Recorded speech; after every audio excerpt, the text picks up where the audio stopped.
მე არაერთხელ ვითქვამს და ბევრი საერთაშორისო ექსპერტი ამბობს ასევე, რომ რუსეთი, რომელიც ხელფეხს უაზროდ იქნევს, რომელიც გაიჭედა უკრაინაში, რომელიც მიზანს ვერ აღწევს უკრაინაში, ხელფეხს უაზროდ მოიქნევს დამატებით და შეიძლება შეიჭრას გაგიკვირდებათ და სუვალკის დერეფანში. ანუ პირდაპირი სახმელეთო ხაზის პირდაპირი კავშირი დაამყაროს მისივე ტერიტორია კალინინგრადის ოლქთან. შეაწუხოს შესაბამისად პოლონეთი და შეაწუხოს შესაბამისად ლიეტვა.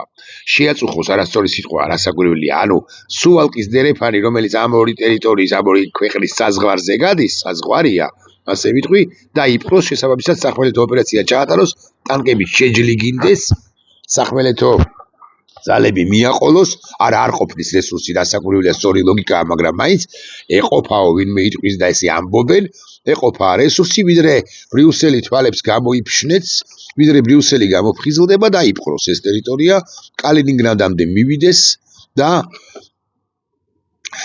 ესეთ მძიმე მდგომარეობაში ჩააყენოს ნატო, გამოსცადოს ნატოს მეხუთე მუხლი და თქვა, საბა თუ მაგრები ხართ, შებოდით და დამიპირისპირდით და ბრიუსელი 15 დღე იფიქრებს, მე 18 დღეს აღშფოთდება, 53 დღეს გადაწყვეტილებას მიიღებს, არა განცხადებას გააკეთებს და უტრირებს ცხადია, მაგრამ ნელი იქნება, ვერ გარისკავს მაღალი ალბათობით და საერთოდ ისედაც შესუსტებული ნატო, როგორც ასეთი, საერთოდ შემოიფშვნება და ინგრევა, მეთქი ასე ვიტყვი, ამერიკელთა გარეშე რასაკვირველია, ნატო ძალიან სუსტი იქნება, თუ იქნება საერთოდ.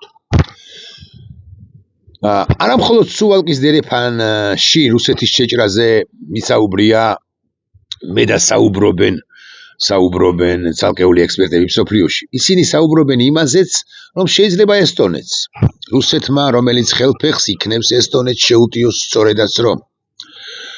ესტონეთი ძალიან ძვირფასი სახელმწიფოა ყველასთვის, რასაკვირველია, უკიდურესად ჩრდილოეთით მდებარე სახელმწიფოა ბალტიის სახელმწიფოებს შორის. და რუსეთისთვისაც ძვირფასია და რუსეთისთვის განსაკუთრებით გამაღიზიანებელია ის, იმიტომ რომ ესტონეთიდან კალინინგრადი კარგად იყოს და ლენინგრადის პეტერბურგის ოლქამდე, რავის, კილომეტრებია, ძალიან პატარა მანძილი. რომ დაიპყროს ესტონეთის ერთი ნაწილი, მერე შეიძლება შეუთვალოს ნატოს ბრიუსელს, დასავლეთს, ევროპას თუ გნებავთ ასე კონკრეტულად ვიტყვი, რომ გაანთავისუფლოს უკრაინამ, დათმოს უკრაინამ დონბასი და მხოლოდ ამ შემთხვევაში გავალ მე ამ ტერიტორიიდან. კალინინგრადის ოლქთან მიმართებაში, სუვალკის დერეფანთან მიმართებაში შეიძლება ეს სწორედაც რომ ეს თქვას. მოკლედ რუსეთს არანაირი მიზეზი და საბაბი არ სჭირდება და კიდევ ერთხელ ვთქვათ, რომ ის გავეშებული და გააბრაზებული, იმის გამო გავეშებული, რომ ვერანაირ მიზანს ვერ აღწევს უკრაინის ფრონტზე, რეალურად ვერ აღწევს, ხელფეხს უაზროდ მოიქნევს მეოთხედ თუ მეხუთედ ვამბობ ამას. სწორი ანალიზია, მაგრამ ბოლო პერიოდია, როდესაც საუბრობთ გრენლანდიაზე, გრენლანდიის თემაც, გრენლანდიის დაპყრობის თემაც გაჩნდა დღის წესრიგში და ტრამპი ნახეთ ამბობს შემდეგს. პრეზიდენტი ტრამპი არაორდინალური საკრიტიკო პირი, რომელიც საოცარი იყო ვენესუელაში, გარკვეულზე მაღალი ალბათობით საოცარი იქნება მისი შეერთებული შტატები ირანში მანამდე იყო საოცარი ოპერაცია ჩაატარეს, როდესაც ირანის ბირთვული პროგრამა გააჩერეს და ჯერ კიდევ არ იყო პრეზიდენტი, თუმცა მასთან შეთანხმებული იყო, რასაკვირველია, ბაიდენის ის ქმედება მაშინდელი კოჭლი იხვის პრეზიდენტ ბაიდენის ის ქმედება 2024 წლის დეკემბერში, როდესაც საოცარი იყო შეერთებული შტატები სირიაში, როცა მოაშთო და მოაცილა ბაშარ ალ-ასადი. წარმოიდგინეთ, რა მაგარი ამბებია ჩატარებული ამ წელიწად ნახევარში, არც კი. ხო და კიდევ უფრო მაგარი ამბები გველის. ხო და ტრამპმა გრენლანდიასთან დაკავშირებით თქვა შემდეგი. ახლავე რომ გადახედოთ გრენლანდიის სანაპიროებს, იქ ყველგან რუსული საესკადრო მოსნები, ჩინური ხომალდები და რუსული წყალქვეშა ნავებია. ამიტომ ჩვენ არ დავუშვებთ, რომ რუსეთმა ან ჩინეთმა მოახდინონ გრენლანდიის ოკუპაცია, რადგან სწორედ ამას იზამდნენ ისინი, ჩვენ რომ არ მოქმედებდეთ. სწორი განცხადებაა. მე გეტყვით, რომ გადაჭარბება უყვარს პრეზიდენტ ტრამპს და ეს არის მედიისათვის, ან საზოგადოებისათვის, თუ გნებავთ ასე ვიტყვი, საზოგადოების ემოციებზე რომ თამაშობს ისეთი განცხადება ემოციებს, რომ განაპირობებს საზოგადოებისა იმგვარი განცხადება, აღელვებს საზოგადოებას, რადგან ოკუპაციას ესე პირდაპირ მნიშვნელობით ოკუპაციაზე საუბრობს, მე განმარტავ რა იგულისხმება ალბათ. ასე რომ აგზელებს ტრამპი, ჩვენ ვაპირებთ გრენლანდიასთან დაკავშირებით რაღაცა მოვიმოქმედოთ, ან კეთილი გზით, ან უფრო რთული გზით. საკამათო განცხადებაა, საეჭვო განცხადებაა, მძიმე განცხადებაა. მე არ ვსაუბრობ გრენლანდიის ყიდვაზე, თუმცა იყო ამერიკის შეერთებული შტატების მხრიდან ამ თემაზე საუბარი, თუმცა ამაზე შესაძლოა მოგვიანებით ვისაუბრო, ანუ არ გამორიცხა, მაგრამ ახლა ჩვენ ვაპირებთ გრენლანდიასთან დაკავშირებით ზომები მივიღოთ, მოსწონთ მათ ეს თუ არა, მათ მაღალი ალბათობით იგულისხმება დანია და ზოგადად ევროპის სივრცე. რადგან თუ ჩვენ ამას არ გავაკეთებთ, რუსეთი ან ჩინეთი ჩაიგდებენ ხელში გრენლანდიას, მე მგონი განმარტება უკვე გაკეთებულია, მაგრამ მე დამატებით განმარტავ, ჩვენ კი არ ვაპირებთ რუსეთს ან ჩინეთს, ჩვენს მეზობლად შევეგუოთ. ეხლა რა იგულისხმება, რომ ვიცოდეთ. რუსეთი და მით უფრო ჩინეთი დასაკვირველია გრენლანდიის პირდაპირ ოკუპაციას უბრალოდ ვერ მოახდენენ, რომ ვიცოდეთ მაინც. მათ შორის ვერ მოახდენენ იმიტომ, რომ შეერთებული შტატების სამხედრო ბაზა გრენლანდიაში ამ კუნძულზე, დანიის ამ კუნძულზე უკვე არსებობს. ამ ბაზას მე გეტყვით ღიად კი არა ნაუფარავად, ასე რომ ამბობენ ხოლმე, ამ ბაზას ჰქვია ამერიკის შეერთებული შტატების სამხედრო ბაზა გრენლანდიაში, რომელსაც ახლაც მოქმედებს და ჰქვია პიტუფიკის სამხედრო საბაზისო სამხედრო ბაზა.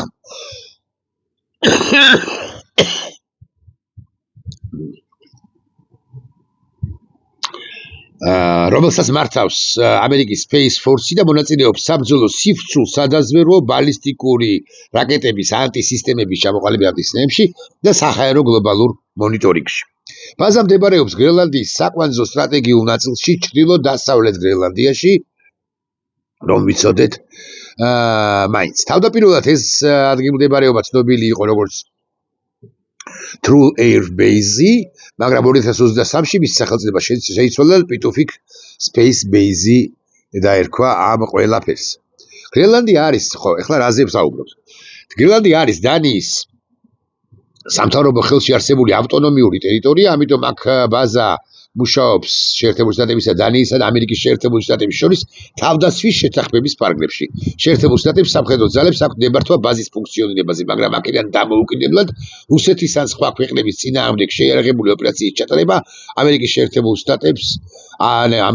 შტატებისთვის ნებადართული არ არის.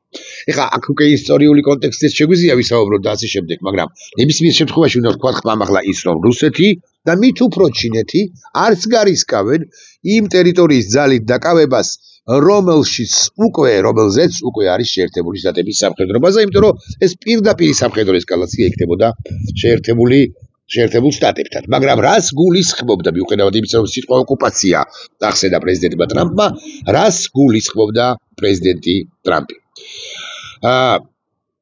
ესე იგი, გავიმეოროთ, რომ გრენლანდიას აკონტროლებს ამ ბაზას მუდმივად აკონტროლებს შეერთებული შტატები, ჩრდილო ატლანტიკისა და არქტიკის საჰაერო სივრცეს აკონტროლებს, გავიმეოროთ ის, რომ ბალისტიკური რაკეტების ადრეულ გაფრთხილებასაც აწარმოებენ და ბალისტიკური რაკეტების გაფრენის თაობაზე ადრეულ გაფრთხილებას სწორედ აქედან აწარმოებენ, თუ აქედან ხდება, დანია რასაკვირველია ნატოს წევრია და ასე შემდეგ. მაგრამ მას რას გულისხმობდა პრეზიდენტი ტრამპი, ამაზე ვილაპარაკოთ კიდევ ერთხელ ხმამ ახლა. ის პრინციპში გულისხმობდა მაინც soft occupations, ანუ რბილ ოკუპაციას.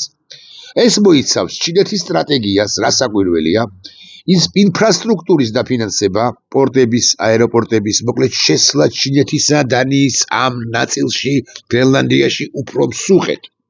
იშვიათი მეტალებისა და რესურსების მოპოვება იქ არის საოცარი რაოდენობით. იშვიათი მეტალები და რესურსები, რაც ყველა სჭირდება განსაკუთრებით დიდ სახელმწიფოებს, შეერთებულ შტატებსა და ჩინეთს. ეკონომიკური დამოკიდებულების შექმნა, ანუ გრენლანდია შეიძლება ჩამოებღაუჭოს ჩინეთს და ეს გამოწვევა არა მხოლოდ გრენლანდიისთვის, არამედ საერთოდ ჩინეთის ესეთი გაძლიერება მთელი მსოფლიოსათვის.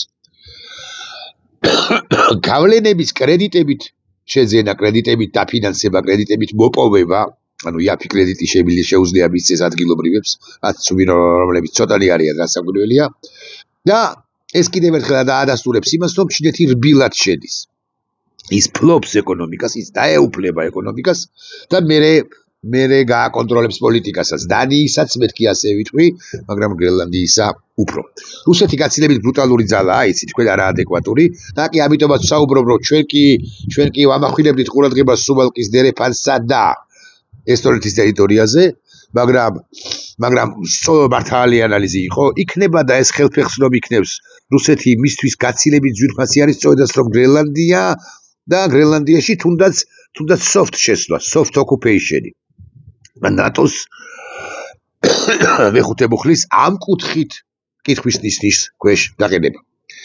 არქტიკული სამხედრო გაფართოება, არქტიკაზე სამხედრო გაფართოება რუსეთის სტრატეგიული ამოცანაა. რუსეთს სურს ენერგეტიკური კონტროლის დამყარება ბევრგან და მათ შორის გრენლანდიაში. რასაკვირველია, რუსეთს აქვს ბერკეტი დეზინფორმაციისა და პოლიტიკური გავლენების მოხდენისა და რუსეთის ინტერესი არის ეს გაცხადებული არქტიკის მილიტარიზაცია. რუსეთი ცდილობს თქვას არქტიკა, თქვას ამგვარი რომ არქტიკა არის ჩემი მიზანი. და რატომ არის ახლა ეს გრენლანდია ესოდეთ მნიშვნელოვანი ნებისმიერი სახელმწიფოსთვის, მათ შორის ერთებული შტატებისთვის და მათ შორის რუსეთისთვის და ჩინეთისთვის. საკვანძო პოზიციის დაკავება რატომ არის მნიშვნელოვანი? იმიტომ რომ იშვიათი რესურსები, განსაკუთრებით დიდი რაოდენობით იშვიათი რესურსები, მინერალები ასე ვიტყვი, ეს არის პირველ ყოვლისა ლითიუმი, არის სწორედაც რომ გრენლანდიაში და ეს გულგრილს ამ კუნძულის მიმართ ვერტოვებს ვერც ერთ სახელმწიფოს. ვისაც აქვს გრენლანდიაზე გავლენა, რომ ვიცოდეთ, მაინც მას აქვს გავლენა ჩრდილო ატლანტიკაზე, ევროპაზე ნაწილობრივ და შეერთებულ შტატებზე ნაწილობრივ. ამიტომ ტრამპის რეალური მესიჯი არის არა ის, რომ დავიპყრობ მე გრენლანდიას, არამედ მე არ დავუშვებ, რომ ჩინეთმა ან რუსეთმა ეკონომიკურად, პოლიტიკურად ან სტრატეგიულად მოიკიდონ ფეხი გრენლანდიაში და არ ნიშნავს ეს იმას, რომ ხვალ დესანტს გადასხამს და დანიის ამ ნაწილის ოკუპაციას მოახდენს. ამიტომ დიახ, მე გეთახმებით. ტრამპი საკრიტიკოა. თუ ტრამპი აპირებს ოკუპაციას და მე ვერ გავიგე სწორად და მართლა ძალით შეაპირებს შესვლას გრენლანდიაში, ეს იქნება რასაკვირველია დასაძრახი საკრიტიკო. ეს გამოიწვევს დიდ განხეთქილებას ევროპასა და შეერთებულ შტატებს შორის და კი კეთდება ამგვარი ანალიზი, რომ ევროპას უპირისპირდება შეერთებული შტატები, მაგრამ მე არ მგონია რომ ეს მართებული ანალიზია. პირიქით, მე მგონია რომ თუ ჩინეთი არის, ჩინეთთან დიდი დაპირისპირება არის გარდაუვალი, ევროპა მას როგორც სტრატეგიული მოკავშირე აუცილებლად დასჭირდება. ევროპა ძლიერი დასაკვირველია და არა ევროპა სუსტი. სხვა შორის ევროპასთან დაკავშირებით ტრამპი აკეთებს განცხადებას და ამასაც წავიკითხავ ბარემ თქვენის ნებართვით. ევროპასთან დაკავშირებით ის ამბობს, რომ მე მიყვარს ევროპაო, ბოდიშ ვიხდი რომ არ გამექცეს. ხო, უკაცრავად ნახეთ, ესეთი განცხადებაა. პუტინს ევროპის არ ეშინიაო, მას ეშინია შეერთებული შტატებისო, რა არის ამაში ტყუილი? ეშინია მაშინ, როდესაც მე მას ხელმძღვანელობ, მესმის, რომ ის მეტისმეტად ამბიციური და მხოლოდ საკუთარ თავზე რო ლაპარაკობს ის კაცია, იმგვარი ლიდერია. ევროპა სხვაგვარი ადგილია, ევროპა იცვლება, ევროპამ ძალები უნდა მოიკრიბოს, მე მიყვარს ევროპა, უნდა მოიკრიბოს რასაკვირველია ევროპამ ძალები, როგორც აქვს კი მთლიანად ევროპას როგორც ერთიან ორგანიზმს ძალების მოკრების სურვილი და უნარი მეთქი, ასე უნდა თქვა, როგორც მთლიან ორგანიზმს. გერმანია რომ ძლიერი იქნება და ევროპის კონტინენტურ ნაწილს მიღმა არსებული ბრიტანეთი და საფრანგეთი, მე ეს აბსოლუტურად მესმის. იტალიაც მაღალი ალბათობით და კიდე ცალკეული სახელმწიფოები, რომლებიც ეგზისტენციურ საფრთხეებს ვძლებენ რუსეთიდან, გაძლიერდებიან შეძლების დაგვარად, მაგრამ პორტუგალიას გადავეკიდე, ეს ბოლო პერიოდია. რატომ მხოლოდ პორტუგალიას? სხვა სახელმწიფოებს გაცნობიერებული აქვთ კი გარდაუვალი აუცილებლობა ევროპის გაძლიერებისა. გაცნობიერებული რომ ჰქონდეთ რაშუაში ახლა თურქეთიო ვინმე მეტყვის, მაგრამ თურქეთთან უფრო ინტენსიური დიალოგი არ იქნებოდა მთლიანად ევროპის კონტინენტისა. თურქეთი იქნებოდა ევროპის უსაფრთხოების ერთგვარი გარანტი, მიუხედავად იმისა, რომ მე მესმის რაღაც აბსოლუტურად სამართლიანი ამასთან პრეტენზიები პრეზიდენტ ერდოღანის ხელისუფლების მიმართ. თურქეთის ძალიან გაძლიერება შავ ზღვაზე ევროპის ინტერესით შედის, იმიტომ რომ შავ ზღვაზე უნდა დამკვიდრდეს დასავლეთი და კონკრეტულად შეერთებული შტატები მეთქი. თუ ვიტყვი, ამაშიც არ ვიქნები მაინც და მაინც მყუარი, კი არა, საერთოდ არ ვიქნები მყუარი. მაგრამ გრენლანდიას რომ მიუბრუნდეთ, მე არველი პირადად და ასეთი ანალიზიც არის რა, ასაც ახლა მოგახსენებთ. მე თქვენ რომ ამერიკის შეერთებული შტატები ძალით შევა გრენლანდიაში და ამით სამუდამოდ გაიფუჭებს ურთიერთობას არა მხოლოდ დანიასთან, არამედ ევროპის კავშირთანაც, არ მგონია მე ეს. მე მგონია რომ პირიქით დალაგდებიან, ოღონდ გარკვეული პერიოდის შემდეგ კი არა, მალევე დალაგდებიან და ამერიკის შეერთებული შტატები იშვიათი მინერალების მოპოვებისათვის და კიდევ სხვა პროექტების განხორციელებისათვის გააძლიერებს საკუთარ სამხედრო კომპონენტს გრენლანდიაში, იმიტომ რომ თუ მართლა დაცურავენ გრენლანდიის გარშემო ჩინეთის და რუსეთის სამხედრო გემები, წყალქვეშა განავები მათ შორის, ეს მთელი მსოფლიოსთვის და მათ შორის დანიისთვისაც დიდი პრობლემაა, მეთქი რომ თქვა, ალბათ არ ვიქნები თქვარი. ოღონდ კი ბატონო, ვაკრიტიკოთ ტრამპი, მე არა ვარ წინააღმდეგი, ჩვენ შეგვიძლია თავისუფალ სივრცეში ვარ და ვაკრიტიკოთ ნებისმიერი ადამიანი, მაგრამ კრიტიკა, როდესაც რაღაცას აფასებ, ყველა კუთხიდან უნდა შეხედო ამა თუ იმ საკითხს. ნახვამდის.